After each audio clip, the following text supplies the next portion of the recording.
Welcome to the Happy Mindset. Today's episode is episode number 66, and today's episode title is called Taking My Life Back. So today I'm going to talk about my book that's just been published recently.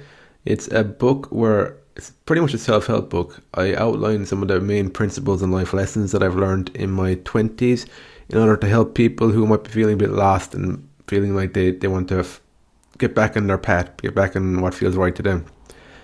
So the book begins with, I've mentioned on the podcast before, my experience with psychosis. So in the book, I delve into some of the emotions and some of the hallucinations and delusions that I went through psychosis. The purpose of doing this is to help other people understand, get an insight into what it actually feels like to go through a break from reality, to go through like a psychotic episode.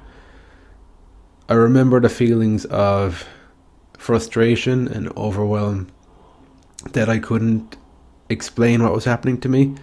And the more I tried to explain what was happening to me, the more that I got frustrated. So it was like a double bind. The more I got angry and frustrated with my feelings of anger and frustration at not being able to communicate, the worse the situation got for me. So I want to raise that awareness for people who might have somebody going through something similar, and to give them a little bit of an understanding into why this person is behaving so erratically, so irrationally. So in the book, I describe the emotions that somebody can go through, and the thing is with this, it's not like it's not like the person's believing just thoughts in their head. You're in the episode, you go through, your reality actually changes. So it's not just your thinking, it's your senses as well. Everything changes. Your feeling, your thinking, your perception of life itself, what you see in the world. Everything changes because you're living in a false world. It's probably the best world to describe it. So when I went through that experience, I can remember not wanting to be fooled. I can remember actually not wanting to be fooled by my experience, but you can't because you're so in it. You can't get out of it. So I just wanted to share that in the book, so that somebody who knows somebody going through something bad can have a bit more compassion, a bit more understanding as to why this person is acting so erratically, and to take it less personally. So it when somebody's going through this, it's not about the person they're talking to or interacting with in those moments. It's more about what's actually going on in that person's head. So taking a step back, realizing it's not personal, can actually help the person, because what that person needs is some space, some time to process whatever is going on there. So in the book, I outline some of the life lessons and principles I've learned in my 20s to actually turn something that was very traumatic into an anti-fragility moment. So if you're not aware of the term anti-fragility, it's basically that you actually become stronger from something that knocks you back. So it's more powerful than resiliency. It's you actually use that experience to propel you forward, to strengthen you over time. So it's taken me a long time to actually come out the other side of this experience, but during my 20s, I took a lot away from that experience. I looked at the core principles behind what was driving that experience, and I used those principles then to propel me forward in life. So it accelerated my learning. So I'm better able to learn things and take in a lot of information. The good part of that is down to what I went through was an overwhelming experience. There's a lot of information thrown at you at once. It's pretty much sink or swim.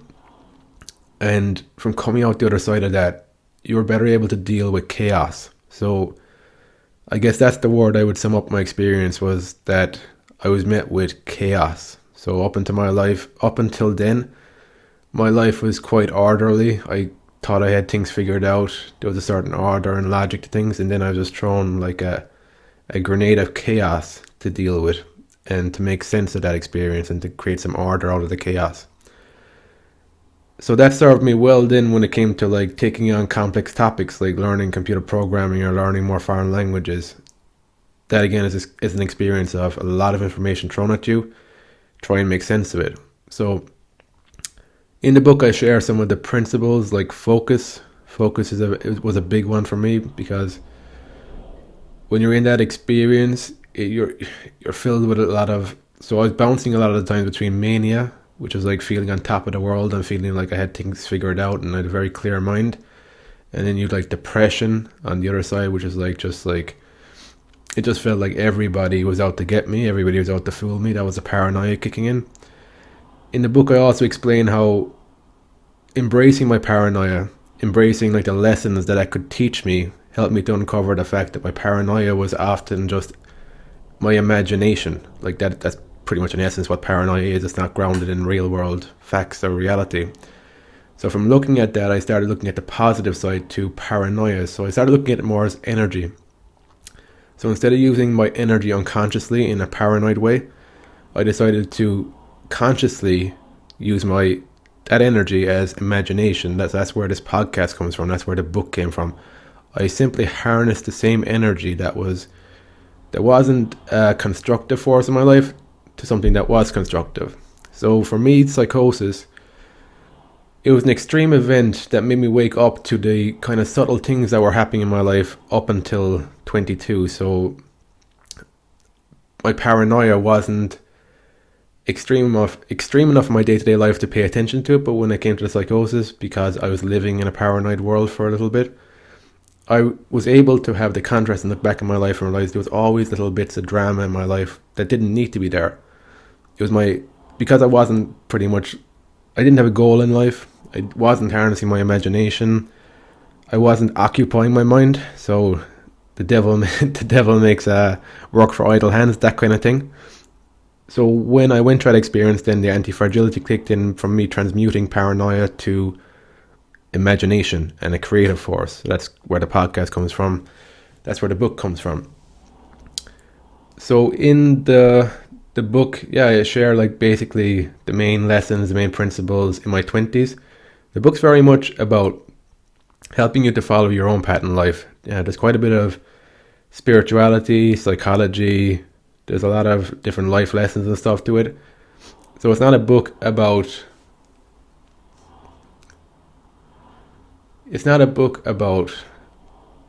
putting people into categories. It's actually, the book is about helping people to transcend labels. So that was the biggest obstacle. It helped. So the label is a double bind again. It's like, on the one hand, when I got the label of psychosis, went to a psychiatrist and he told me this is what was going on.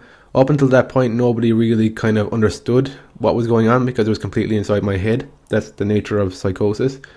So once I had the label, at least I had something to say, like this is, somebody was saying like this is actually happening to this guy, to me. But then the other side of that is that you don't want to identify with that label. I was very conscious of that. I didn't want to identify with the label of psychosis, psychotic, any of that language. I didn't want to identify with it.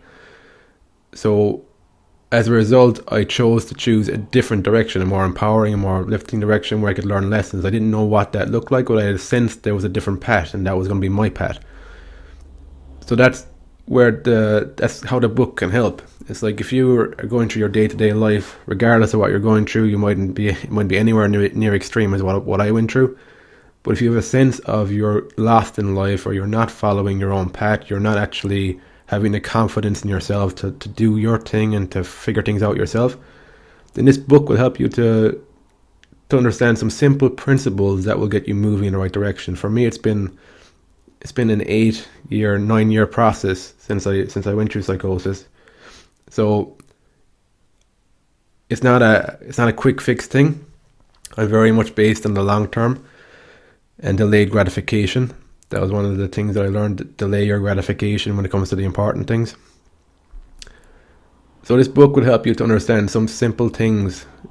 I try to make the book as simple as possible as well. Like it's not, I don't use like very abstract words or any of that. I try to make it as simple and as grounded in reality as possible, because I'm very big on using your own words to understand things.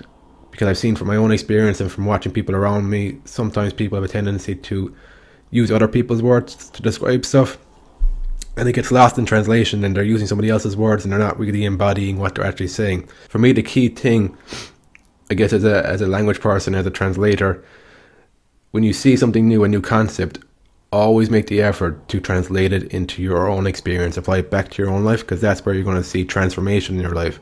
So I'm very big on transformation. It's very good to have like the information gathering. It's finding that balance. Like for me writing the book, what helped me was the years of reading books that I put into before I wrote the book. So I kind of had in the back of my mind for a long time that I was going to write a book, but I didn't think I'd actually do it. But in the meantime, I read a lot of books. I read a lot of books around psychology, philosophy, computer programming, foreign languages, just different stuff. And that helped me to write a book. I was writing blogs as well and stuff. So I remember when I started writing my first few blogs, I remember how painstaking it was. Because I'd want to say all these things, but I wouldn't have the words, and I wasn't well read, so I'd have to like always be Googling for different quotes and stuff. Whereas when I wrote the book, things just came to mind a lot quicker because I've been spending years reading, writing, and even my Facebook group as well, I share quotes that inspire me as well. So they're top of mind after a while. They become your muscle memory. They become an embodied understanding. So that's so actually maybe touch a little bit on the writing process. Again, if anybody listens to this, if you have any questions, just join the Facebook group, ask a question in there. I can do a podcast answering a question you might have. I got a question recently about the writing process of like how did I actually find the time to write this book, because I was supposed to be freelancing and learning computer programming. So I think the way I thought about writing the book actually helped me a lot in actually just doing the work. So I never saw the book as a chore. I saw it as something that would help me clarify what has actually worked in my life, and in doing so I'll simplify things in my own head. And then as well, my aim is for the reader to be impacted by it, so they will actually read something in there that will click for them and it will help change their life.